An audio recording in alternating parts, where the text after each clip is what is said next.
اعوذ باللہ من الشیطان الرجیم بسم اللہ الرحمن الرحیم۔ تمام دیکھنے اور سننے والوں کو سبق ٹی وی کی جانب سے السلام علیکم۔ مولانا روم رحمۃ اللہ علیہ ایک دن خرید و فروخت کے سلسلے میں بازار تشریف لے گئے۔ ایک دکان پر جا کر رک گئے۔ دیکھا کہ ایک عورت کچھ سودا سلف خرید رہی ہے۔ سودا خریدنے کے بعد اس عورت نے جب رقم ادا کرنا چاہی تو دکاندار نے کہا، عشق میں پیسے کہاں ہوتے ہیں، چھوڑو پیسے اور جاؤ۔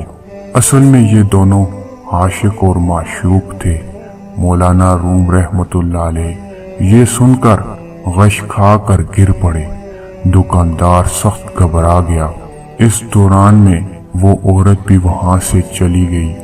خاصی دیر بعد مولانا روم رحمۃ اللہ علیہ کو ہوش آیا تو دکاندار نے پوچھا، مولانا صاحب آپ کیوں بے ہوش ہو گئے؟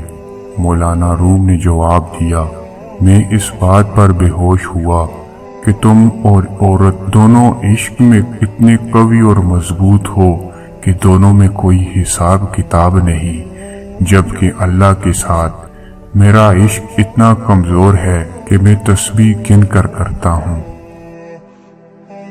دوستو، مزید ویڈیو کے لیے آپ ہمارے چینل سبق ٹی وی کو لازمی سبسکرائب کریں۔ دوبارہ ایک اور ایسی ویڈیو میں حاضر ہوتے ہیں، تب تک اللہ حافظ۔